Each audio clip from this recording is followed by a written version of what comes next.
Welcome to the Grizzled Geek Review for April 5th, 2019. I'm Mike. I'm Doug. And I'm back from Chicago, Windy City. Adepticon. I was at Adepticon last week. Doug and Kirsten holding it down here. But we're back. I'm back. And we're here with the weekly nerd news. All the stories that the nerds are talking about this week. And the Nerd Nuggets will be back for this episode. These guys forget it when I'm gone. But top story this week, and probably every week up until it releases, and probably then some, is Avengers Endgame. Avengers Endgame broke the internet. Yeah. Tickets went on sale this Tuesday. Literally. Yeah, literally broke the internet. And several movie ticket sites were down. Started at 5 in the morning. And even when they were back up, they were still hour waits, over hours long wait. Virtual lines. Now, have you seen any kind of phenomenon like this before? I mean, the prequels are the closest thing. Remember that was anything close to this. There's hype, and those were actual lines, not virtual lines. Yeah, there's no virtual lines. That was, so I guess in that sense it was even bigger because people were actually camping out for days. That's right. To get those tickets. So we got tickets for 7 shows in a row or something like we did. Crazy shit like that. We were young and stupid. Yes. By 3 a.m. we're like, this isn't actually a really good movie. Yeah, I'm like, let's just go home and go to sleep. Come out of the third showing. Is it me or did this kind of suck? I'm like, all right. But they broke pre-sale records. AMC, Fandango, and Atom sites are all showing that it broke pre-sales records. It beat Star Wars Force Awakens within the first 6 hours. Yeah. And that first day, it beat it by 50%.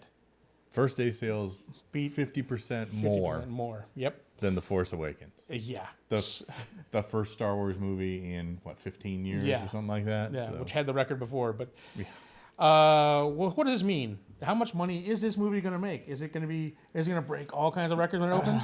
Now, the record holder was just from a year ago. The first half of this movie, one could say, Infinity War made $257.6 million.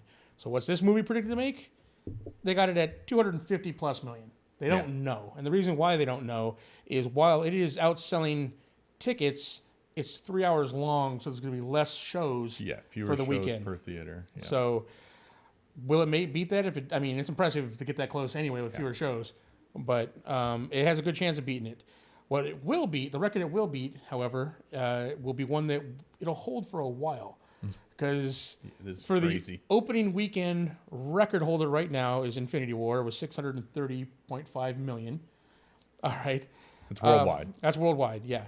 So worldwide, we're looking at, for Endgame, 800 plus million opening weekend. And the reason for that is that because of the day and date rollout with China, which isn't, Disney has no control over. That's all China decides when they open the movies. Correct. Because they're opening on the same date, it's kind of unprecedented that it's going to. And for a movie to have this much hype and open in China on the same day is something that's not going to happen for a while. All right. So this record could go down. We're talking about knocking on the door of $1 billion an opening weekend.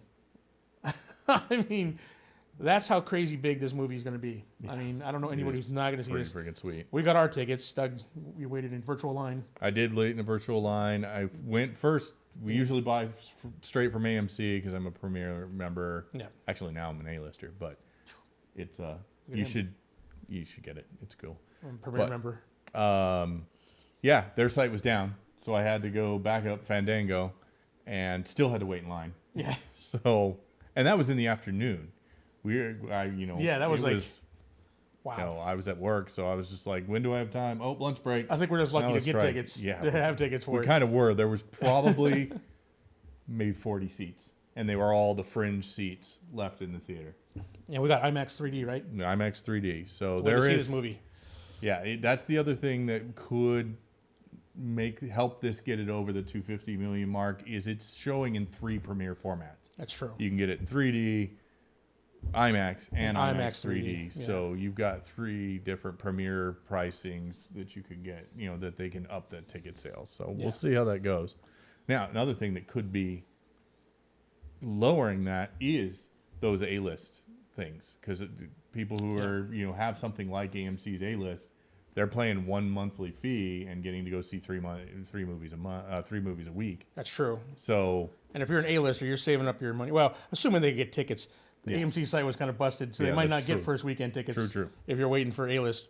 But yeah. So, anyways, it'll be interesting to see how this shakes out, and we will keep covering that as we Yes. get closer and closer, and then after the opening weekend. for we'll this see where we're at. record-breaking movie. Yep. All right. So, will the success of Alita Battle Angel usher in a new age of live-action anime? What do you think? I'm thinking it already has. Yeah. Yeah. So, while there was a lot of baggage with Alita Battle Angel and it didn't technically make money, it was still a success in its popularity. And if it had been a traditional, If it didn't have 6 years of pre-production. 6 years of pre-production, it would have been a financial success as well. But either way, now we've got news coming out of several anime projects. One, which has been in the works for a long time. Yes. Leonardo DiCaprio is finally going to get his Akira movie made with Taika Waititi as the director. So That's the weird part. that is weird because if you know Taika Waititi from anything other than Thor Ragnarok or just from Thor Ragnarok, he is not a dark, serious Which director. is what Akira movie is. And Akira is a dark anime, so Yeah. it'll be interesting to see where that goes. The other one we're getting more information on, this has already been announced that it was happening, Yeah. but Netflix has some casting for Cowboy Bebop. Big one is John Cho from Star Trek. Sulu himself yep. is going to be Spike Spiegel. Mustafa name. Shakir, who was Bushmaster on Luke Cage, season 2 of Luke Cage, Yep. is going to be Jet Black. Daniela Pineda from Jurassic World as Faye Valentine, and Alex Hassel from Suburbicon, which I'm not have no background in, will be Spike's arch nemesis, Vicious. Vicious. I'm excited about this. This is the one one of the few animes I was actually into. Okay. Like this and Trigun with a couple that I actually watched. Mm-hmm. So if they can get the mix of dark tone and humor Yeah. that the series has, then this will be good.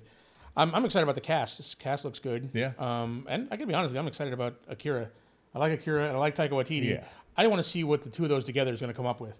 Akira, I think, was Akira. the second anime I ever saw, Yeah. with Fist of the North Star being the first. And both of those are pretty dark, violent. dark and you know, violent, yeah. So we'll see how that goes. All right, anime. Now on to Shazam. Shazam opens up today. We're going to have a review of it as we will have saw it last night, but we actually have seen it already as of filming. Yeah. Kind of the magic of internet. Yeah. We've seen the movie. We're time travelers. We're time travelers. We've done it.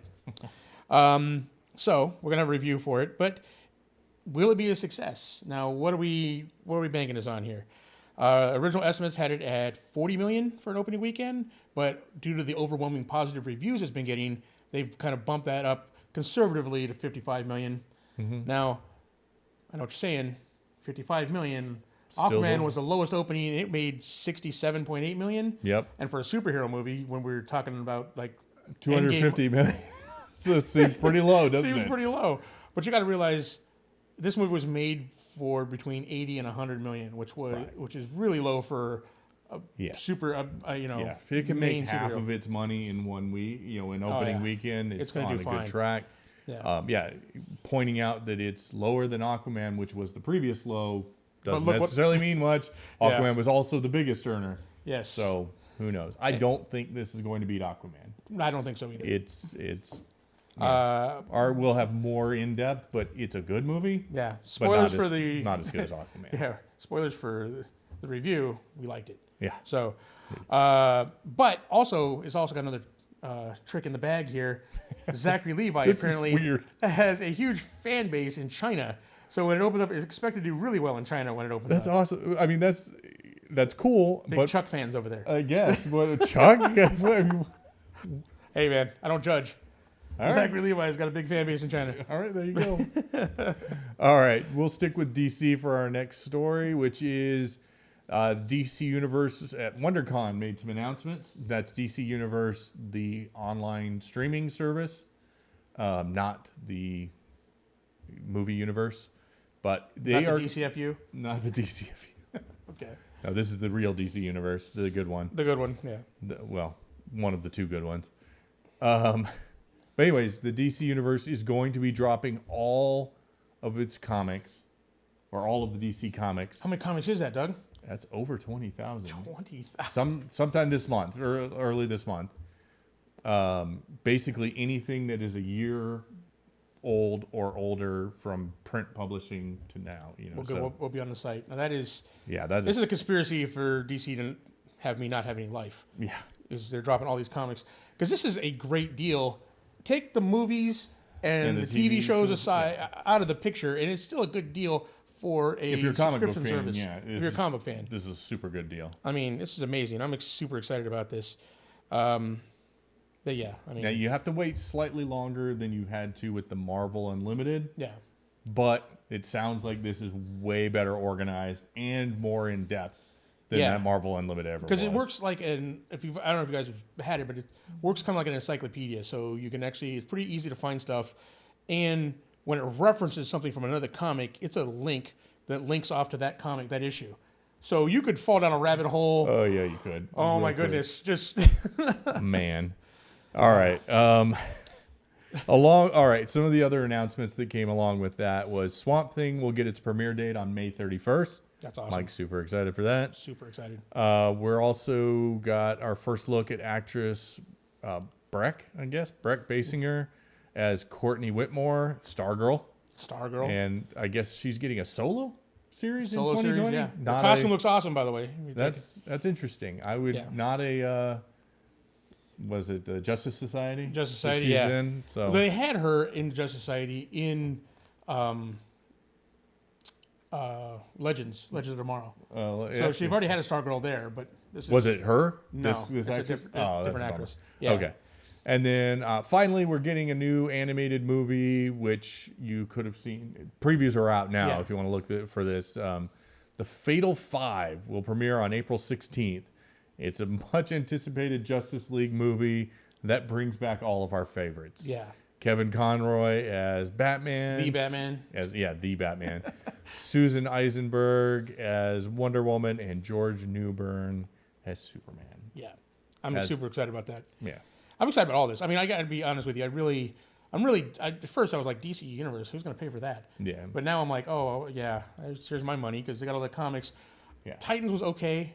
I had a few issues with Titans, but I'm really loving Doom Patrol. Yeah. Doom Patrol that's is awesome. Brendan Fraser is the man in Doom Patrol. I'm just telling you, he makes that series. And Swamp Thing that's enough reason to get my money right there as it is. And now I'll be able to catch up on all the Alan Moore Swamp Thing or reread all those That's true. in time for the series. Yeah, there's a lot that I'm looking forward to because comics, they have priced me out of print comics. I'm not paying $5 for a single comic, every month. I'm not doing that. But this is a good way to, I'll pay $15 to get as many comics as I want. Yeah. That's cool.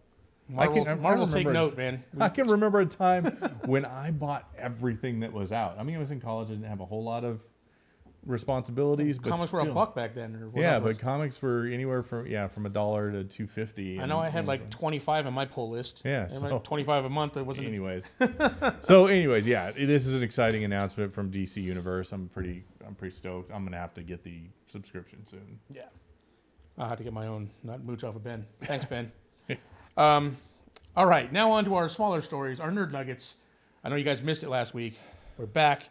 No, we didn't. Here we go.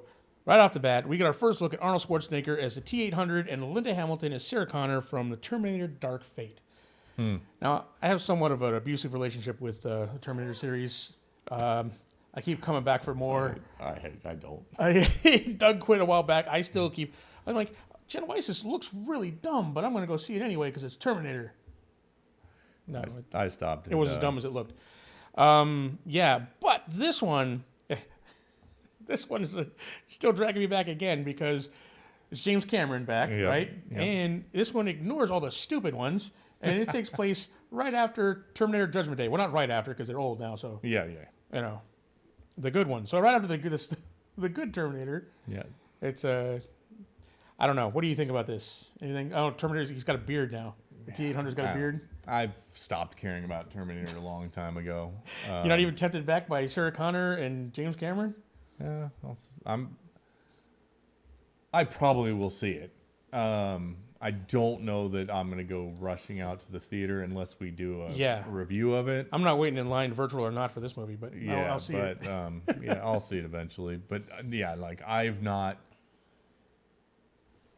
saw the Christian Bale one, Salvation, yeah, which seemed to be a good movie until you got the whole John Connor thing, and I was just like, screw this. Yeah. I'm done with freaking I'm done. Terminator. I'm done. People. Your head would have spun if you saw Jen Weiss's. Yeah, It was pretty bad. Care. All right. Disney confirms that it has plans for former Fox assets, Alien, Avatar, Kingsman, Maze Runner, and Planet of the Apes. One of those doesn't seem to fit very well in that group. Well, I would say one fits really well, and the rest do not. I guess, yeah. Maze Runner seems kind Maze of Runner out of place. fits in Disney's. It's out of place in this selection, but Yeah. it fits into Disney much better than the others do. Yeah. Although there is, Disney already has a relationship with Cameron through Avatar. Yeah. With Avatar. With the- they built that whole super cool That land. part of Animal Kingdom. Yeah. That Pandora, the world of Avatar there. There are a lot of people who are excited to see something alien based in the theme parks. Some plush aliens in Disneyland you can buy. Yeah, something like that. Now, as far as they don't really fit under Disney's normal umbrella, so it'll be interesting to see what they do with them and how they do it. Yeah. I don't know. It's kind of weird. I mean, this could be, like I said, it could be series on the streaming service or Hulu. It could be, like theme park stuff. Yeah. Doesn't say what their plans are, it's just that you will see these assets or franchises somewhere down the line. They'll do in something some form. Yeah. All right. The Black Widow movie, which is actually getting more and more exciting the more I hear about it, is now cast David Harbour from Stranger Things and Hellboy. Yep. David Harbour. And Rachel Weisz from lots of stuff, including The Mummy, which is the only thing I can think of off the top of my head right now. But yes, I mean, this movie is...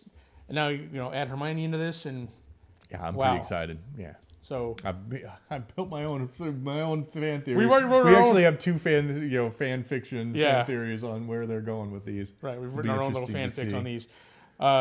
these. So you've got her successor in the program. Hermione Yeah, that's being what her I'm successor. thinking. Yeah, I'm thinking.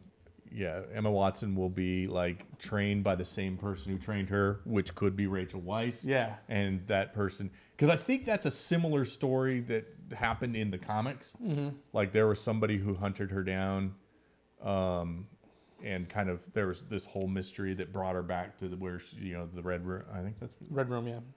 I think that's a different movie. No, isn't it? Red Sparrow is the movie. Yeah, Red Sparrow's So whatever the dance school, the dance academy Red we Room. see in that, I think it's the Red Room. So she got dragged back there, and there was this whole thing. But even better is my fanfic, which has Emma Watson. I do like this series. As in, was it MI6 or MI5 agent or MI6? MI6 as James Bond type agent hunting down her as a Russian spy. Yeah. Now that would be awesome. Either one of those would be cool. Yeah. That probably won't happen, but we can Although, hope. if we ever get an announcement that Jeremy Renner's in it, then we'll know that that's the story we're going with. Yes. And then we'll have the flashback to her being recruited. Well, yeah, being hunted down, and then them deciding not to kill her and recruit her instead. Either way, I'm super excited about this movie. I can't wait for that. Yeah, so awesome. All right. Captain Marvel has now officially passed the 1 billion mark, becoming the 10th superhero to do so, 7 of which are in the Marvel. Marvel, yeah. Marvel has 7, soon to be 8 with Endgame. Oh yeah. In the $1 billion. Yes. $1 billion club. Yep. Actually, Endgame could be the first $2 billion superhero. So. Yeah. There are some people who are, well, Collider, I think it was predicting that with replays, which happen with a lot of these things. Yeah. this has the best shot. Endgame, not Captain Marvel. Endgame has the best shot of surpassing Titanic. Yeah. So True. We'll see how that goes. But yeah. Well, So, congratulations, Captain Marvel. Yeah. I got to, haters shut up. Yeah, exactly. It's I'm like, come friggin- on. They did nothing. The trolls did nothing to stop this. Yeah. And you can't, there's no conspiracy theory that explains away a $1 billion movie. People liked it. Yeah, people like this movie. Yeah. All right, well, that about does it for us. There's a ton of stuff we couldn't get to. I mean, we didn't mention that Umbrella Academy got renewed for a second season. Yeah, I still haven't got my review of that up yet, but that's a really good series. Game of Thrones final season premieres next week. I mean, it's 10 days. Speaking of abusive relationships. Yeah, true. And the Joker trailer. Doug's most look forward to movie this year. Venom last year, Joker this year. And the poster looks dumb, too. I will say that you can actually see, if you watch the trailer for it, you can actually see he's like beaten down by society, right? He's kind of slumped over, and by the end of it, you actually see the transformation through the series of him like standing up straight, and he's got that swagger by the end of the trailer that is more reminiscent of the Joker than our last iteration of the Joker. Well, that wouldn't be hard. It wouldn't be hard, but we're saying this is closer to less Jared Leto and closer to Heath Ledger Joker. So if they do that, that's fine. We still don't need a Joker origin story.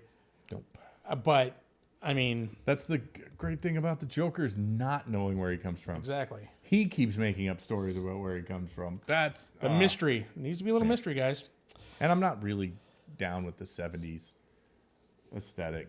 Yeah. I don't like that vibe. It just I don't know. Not interested. Neither one of us are too. Not interested at all. Doug's less than I am, but yeah, not a movie that we need. But oh well, tons of other stories we couldn't get to, guys. Sorry about that. If there's anything that we missed, please leave them in the comments down below. If you have any comments about any of the things we've covered here, leave comments down below. Do you guys think that Endgame's going to hit 2 billion? Let us know. And please like, subscribe, share with your friends. If you're into gaming and that kind of thing, please check out our other channel, the Grizzled War Master, with the link down below. And if you want to support the channel and the things we do here, how can they do that, Doug? There's also a bunch of links down below for that. One will be to our Teespring store. One for our Amazon affiliate link. If you do any shopping through Amazon, if you just click through that link, we get a kickback. Doesn't cost you anything else or anything extra. And then finally, you can find our Patreon where you can support us on an ongoing basis. Appreciate it, guys. Well, we'll see you next week. Bye. Bye.